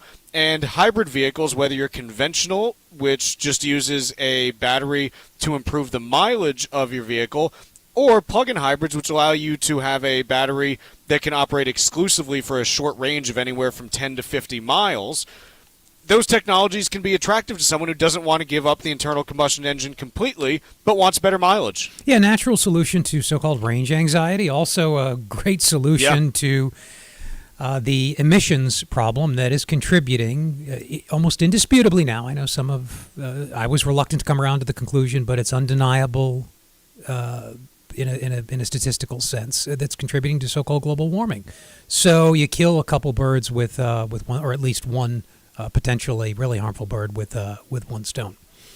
The other thing that's interesting to me on this is it also provides a potential runway for automakers, if they want to and if the demand is there, to move towards EV technology in the long run. And that, hey, if you're building battery capacity that needs to operate alongside internal combustion engines, okay, you don't need to build as much battery capacity right now. You don't have the crunch for raw materials and for, production facilities that you do now because, hey, if you are, let's say that you're Tesla, just as an example, and every vehicle that you're building needs an 80 kilowatt hour battery inside of it. Okay, that's a lot of lithium that you need in order to do so. But if you are Toyota and in your, RAV4 Prime or Prius Prime, you're putting a 12 kilowatt hour battery in it, hey, the same amount of lithium can go into 7 cars as it does for, 1 car for Tesla. And so you're able to make the resource go further and start to build up the production capacity and know-how to build those in larger quantities down the road. So I think it's kind of a nice intermediate step for manufacturers from a production standpoint as well. And that's something that I think, probably is attractive to them too in terms of the capital needed in order to start building hybrids versus a bunch of EVs. Your thoughts? I don't know why automakers and policymakers, for that matter, wanted to put all their eggs in the exclusive EV, as opposed to hybrid basket. That doesn't make any sense given the scarcity of materials, i.e. the potential shortage in stuff that goes into making batteries for these things, and given clear consumer preferences. The growth rate in EVs has been explosive. It's slowed, but it's still very, very high. But it appears to have the adoption rate, if you look at number of registrants registering an EV vehicle versus overall or relative to all vehicles, seems to have topped out at well under 1%. I'm not saying it won't grow. It will grow, just not as quickly as it has. Surely we've got to consider alternatives. And you and I were very critical of the Inflation Reduction Act in that respect, in that it was, hey, here's a $7,500 credit specifically for buying EVs. What if EVs aren't the answer? What if there's something that's better? What if there's something that's different? What about that? And it's interesting in thinking about it, because if what you're concerned about is, hey, how much gas are we using, then why is it not just a scaled incentive based on miles per gallon and miles per gallon equivalent that you can get there? Hey, if you're buying a hybrid that gets 55 miles a gallon, well, shouldn't you, why is there no tax benefit for that? It's still better than driving something that gets 10 miles a gallon. If you're buying a fuel cell vehicle that you just pull up to the hydrogen station and say, "Oh, cheerio, I'd like some hydrogen here." How come there's no benefit for that? Maybe what you should be incentivizing overall progress, not a narrow subset that you are picking. Just the think winner about how as. quickly you'd get beat up if you pulled up to a gas station and if you did what? How quickly you'd get beat up if you pulled up to a gas station and asked the attendant for some hydrogen in that accent. Oh, do you have some hydrogen here? No, you I just got some have petrol. hydrogen right here, you limey. Oh, you just have Can we say petrol. that? Is that? You can make fun of the English, right? Sure, They're not a why protected not? class, yeah. Do you know where the term limey came from? Not off the top of my head. I was So actually trying to get away from that topic very quickly, but No, it's Go ahead, not. Chuck. It's not a slur or anything. Oh, it's not. Okay. Denigrating. Oh, that's no. too bad. So the British sailors were known as limeys because for the vitamin in the C. way to try to keep scurvy away, Yeah, vitamin one of the C. best ways is through citrus, and so they were given limes while at sea in order to prevent scurvy. So we were making fun of we, the scurvy-afflicted Americans. Were making I've got fun I've got a making bit of fun the scurvy. Brits. I didn't have enough limes. Yeah, that's kind of what it is. No, I mean I'd rather have puckered lips and look weird sucking on a lime than have scurvy. Exactly. I'm not sure I'd make fun of them for that. And I don't know why, for some reason, someone filling up a fuel cell vehicle would automatically be British. Oh, you I went affected there. the accent. I know. It really should have. If we were really going that route, I guess you probably would have gone German if you were trying to make like a Hindenburg reference. Right. Right? It's not funny. I don't know why I laughed. But 100 people died. I don't do German well. It's even worse than my British accent. So what are you going to do? Let's see.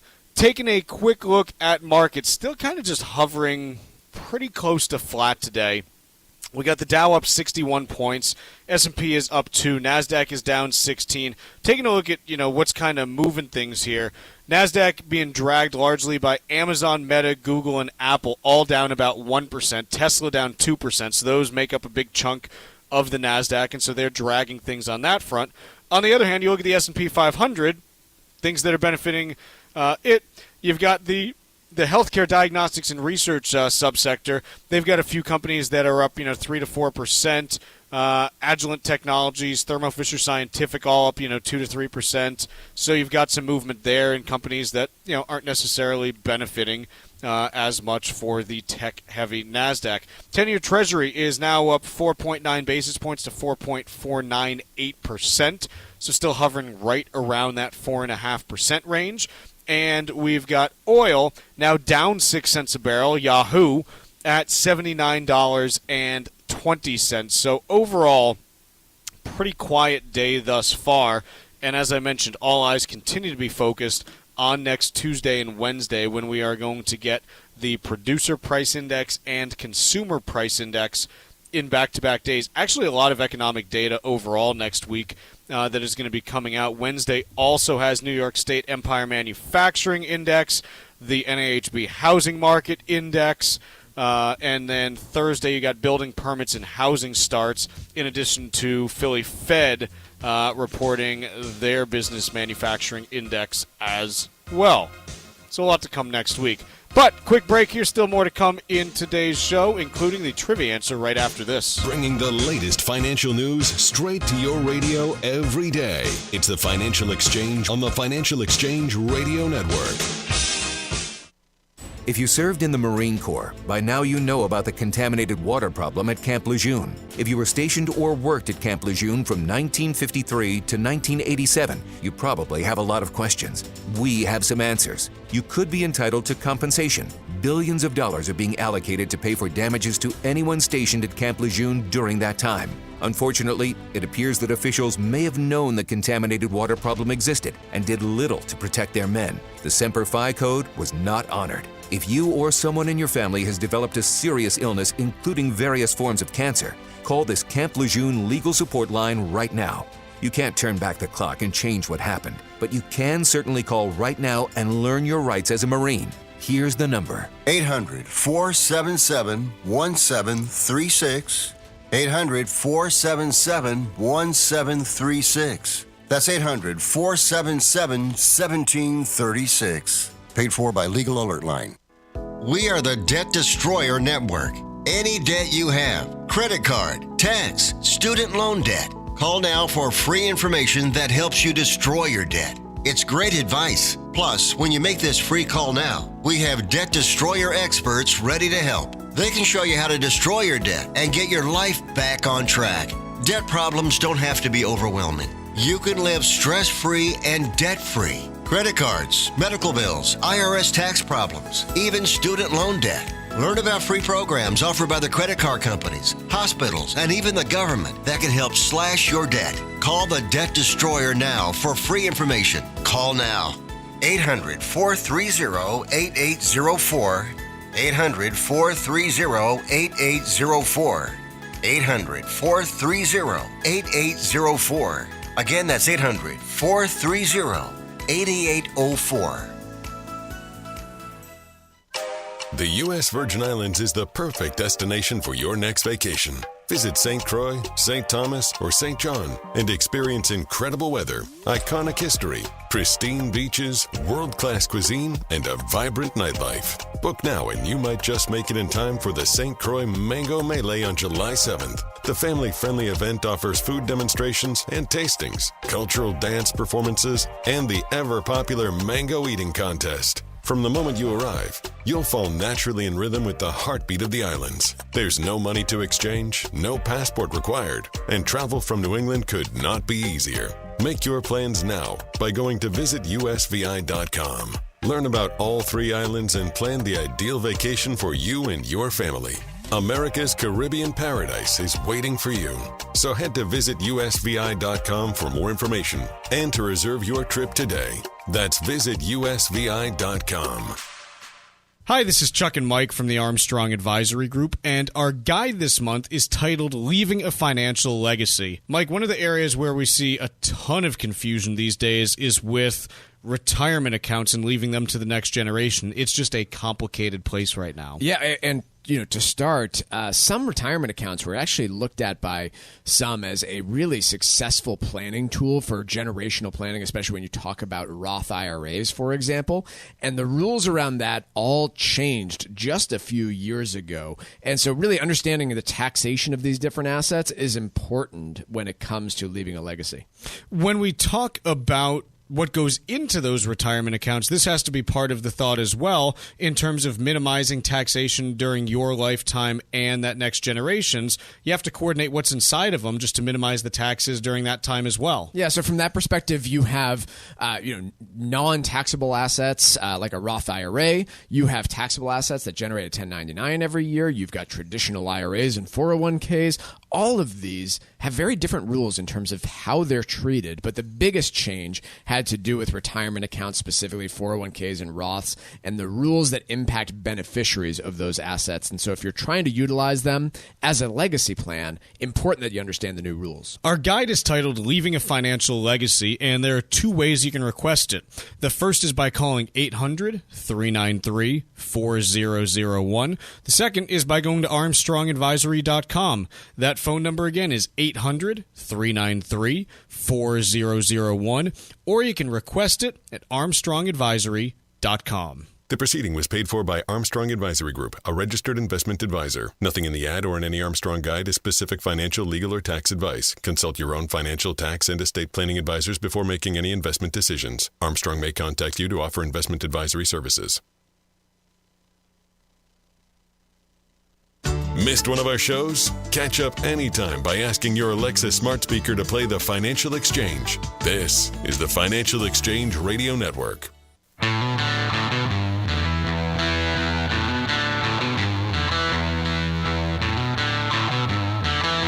Trivia question today was, which network will Tom Brady be calling games for?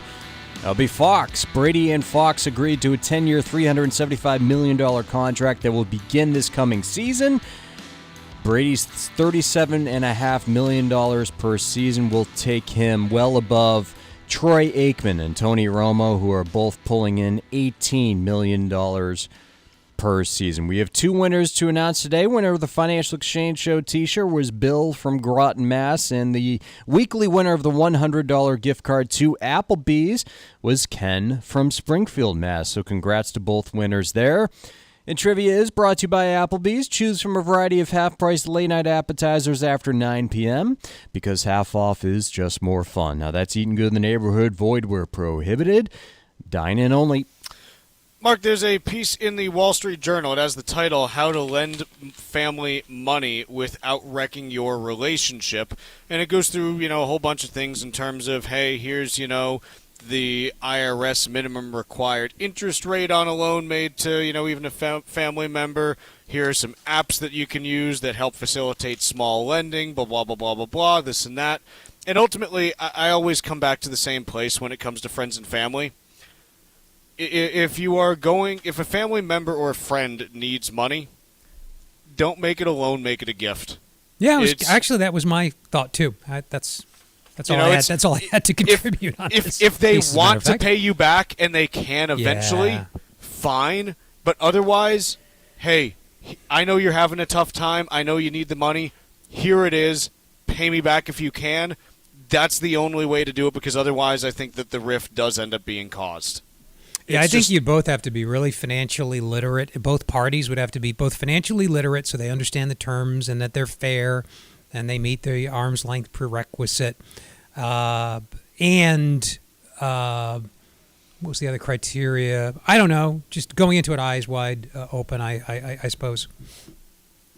The U.S. Virgin Islands is the perfect destination for your next vacation. Visit St. Croix, St. Thomas, or St. John and experience incredible weather, iconic history, pristine beaches, world-class cuisine, and a vibrant nightlife. Book now and you might just make it in time for the St. Croix Mango Melee on July 7th. The family-friendly event offers food demonstrations and tastings, cultural dance performances, and the ever-popular mango eating contest. From the moment you arrive, you'll fall naturally in rhythm with the heartbeat of the islands. There's no money to exchange, no passport required, and travel from New England could not be easier.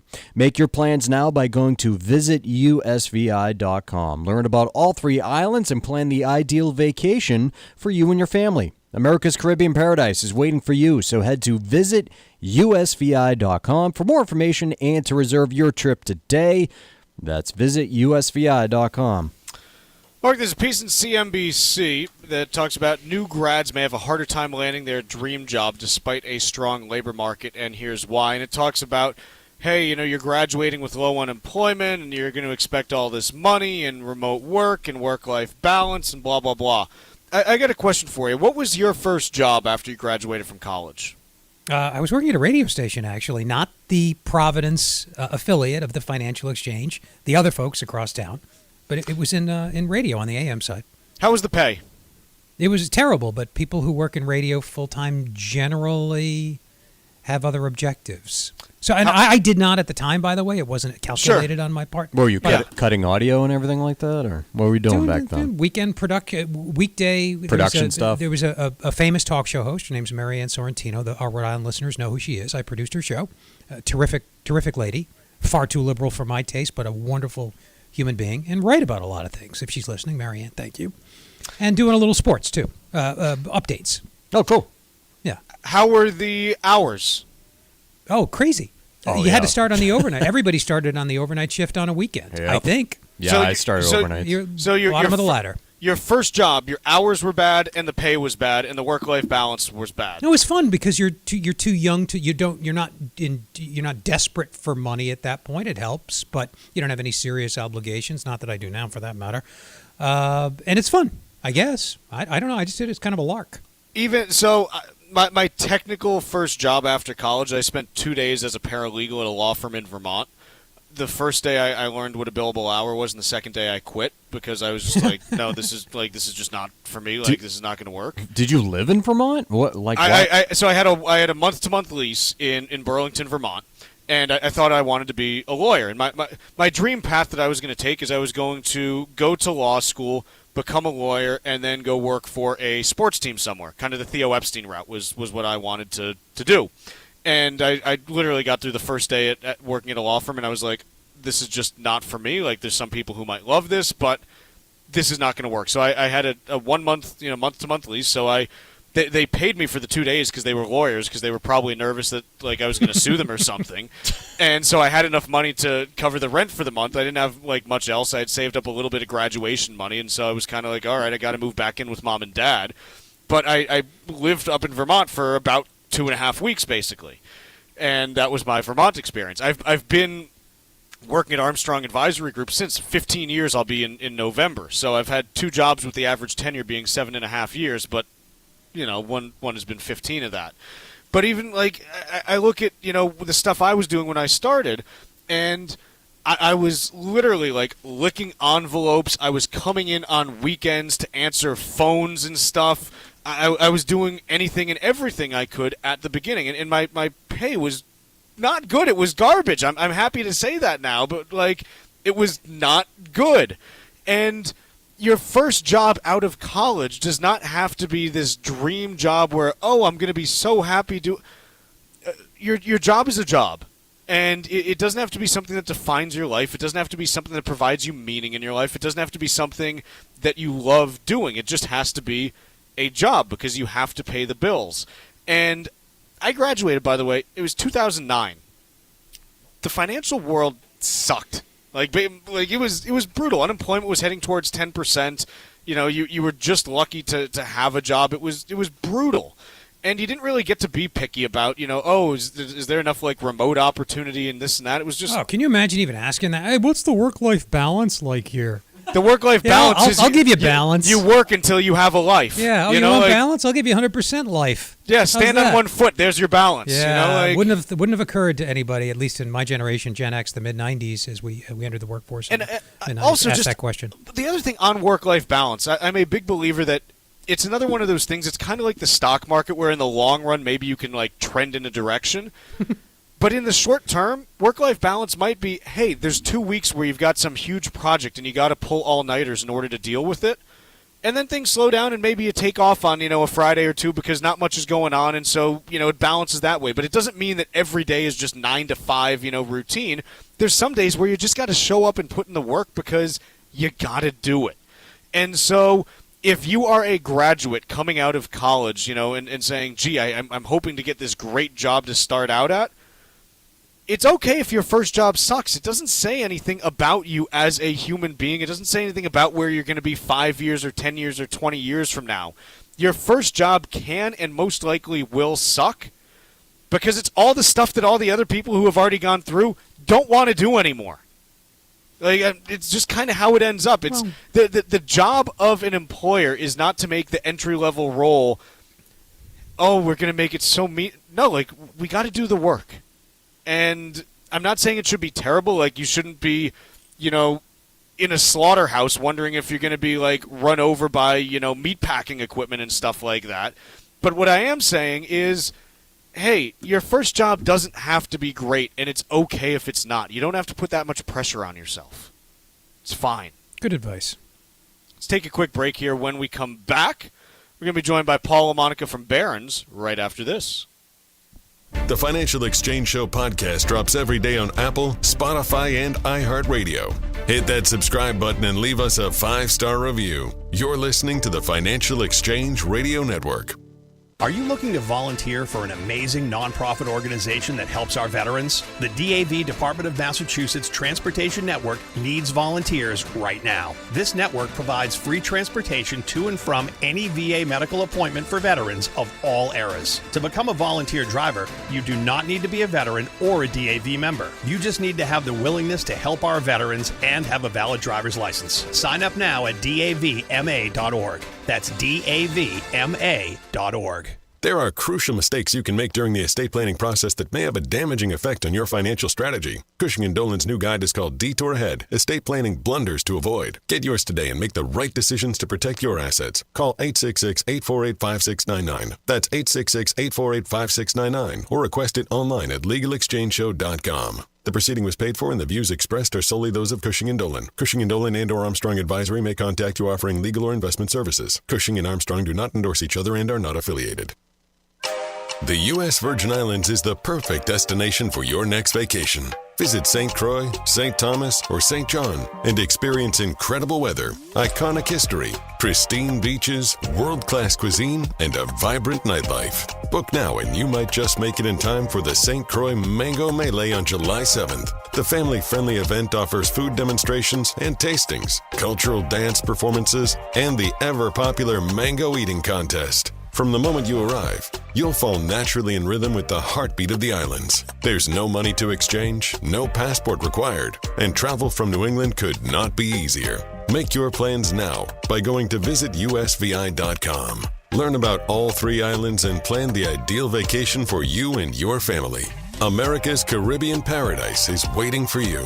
So head to visitusvi.com for more information and to reserve your trip today. That's visitusvi.com. A recent report from LawDepot.com says that only 3 out of every 10 adults in the U.S. have taken the time to create an estate plan. Don't be a member of that group. Hi, this is Mike Armstrong from the Armstrong Advisory Group. A sound estate plan can give you control over your assets and peace of mind as you enter your retirement years. Our new guide is called Leaving a Financial Legacy, and in it, we look at estate planning from a financial perspective. It's important to have a strategy that addresses your investment portfolio and all of your holdings, including real estate. We'll also focus on other issues, such as how to manage long-term care expenses that may affect you down the road. Get your guide today by calling 800-393-4001. That number again is 800-393-4001, or you can also request the guide online at armstrongadvisory.com. The proceeding was paid for by Armstrong Advisory Group, a registered investment advisor. Nothing in the ad or in any Armstrong guide is specific financial, legal, or tax advice. Consult your own financial, tax, and estate planning advisors before making any investment decisions. Armstrong may contact you to offer investment advisory services. For 40 years, Cancer Support Community has been a relentless ally for anyone impacted by cancer, with free services provided online and in person, with their newest location in Massachusetts. Connect with Cancer Support Community Massachusetts for free emotional support, educational resources, patient navigation, financial counseling, and more. 617-797-3391. CancerSupportMass.org. CancerSupportMass.org. Environmental nonprofit Ocean River Institute is working with communities to tackle climate change with nature-based solutions that feature slowing water down and building more soil with grasses and plants. Research indicates that people acting in their own neighborhoods can build an inch of soil in a year and slow sea level rise down by as much as 25%. Please visit oceanriver.org for more information on opportunities to make a difference and go the distance for savvy stewardship of a greener and bluer planet Earth.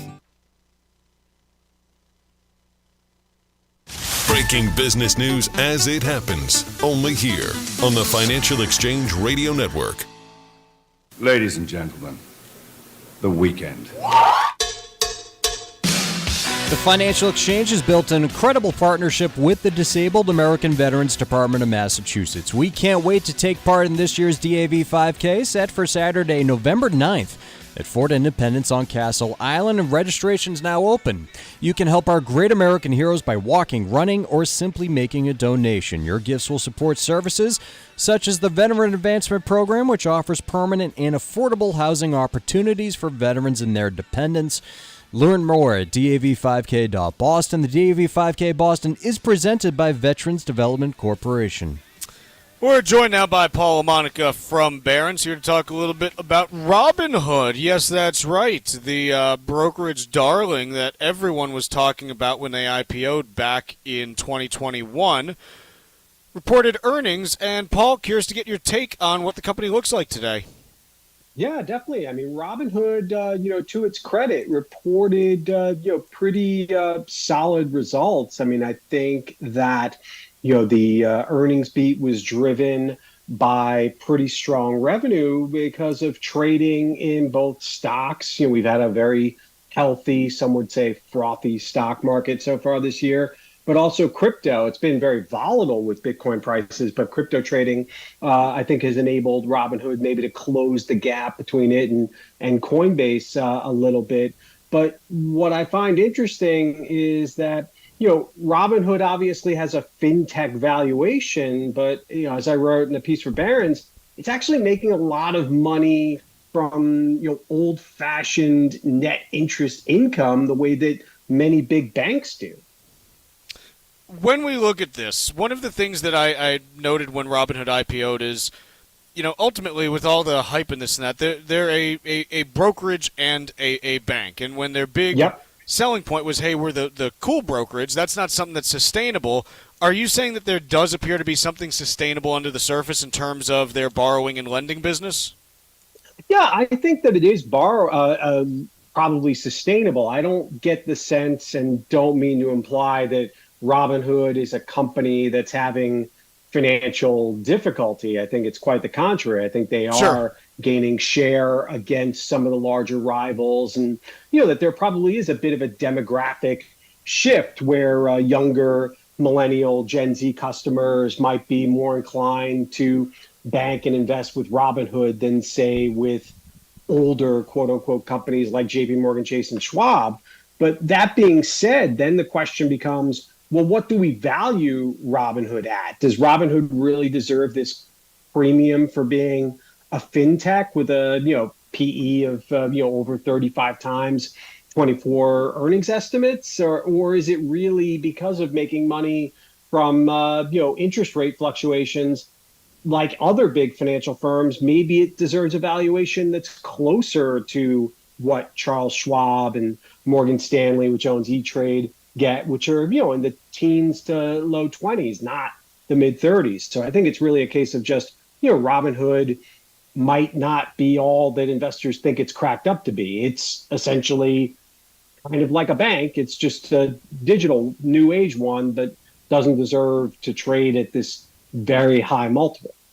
Do you get the sense they're trying to lean into that in some respects? I know they recently announced, what was it, the Robinhood Gold Card, so they're getting into that space. Are there other things, other initiatives they may have that are starting to make them look more like a bank as well? Yeah, definitely. I think that Robinhood is really trying to prove that they have financial services offerings that go beyond buying and selling stocks and buying and selling Bitcoin, and that there are lending products like the credit card. The problem, though, is that because this is a company like Coinbase that's so tied to trading, particularly crypto trading, that has led to concerns that the SEC is going to further crack down on the companies. Robinhood announced that they had this Wells notice. I think that's definitely an issue as well. Gary Gensler, clearly is not a fan of crypto in the sense that maybe crypto bulls would like to see, and questions as to whether or not cryptos should be regulated more as securities. That could be an overhang on Robinhood, Coinbase, and other companies with significant crypto exposure. Very good, Paul. We appreciate the time as always. Hope you have a great weekend, and we'll catch up with you next week.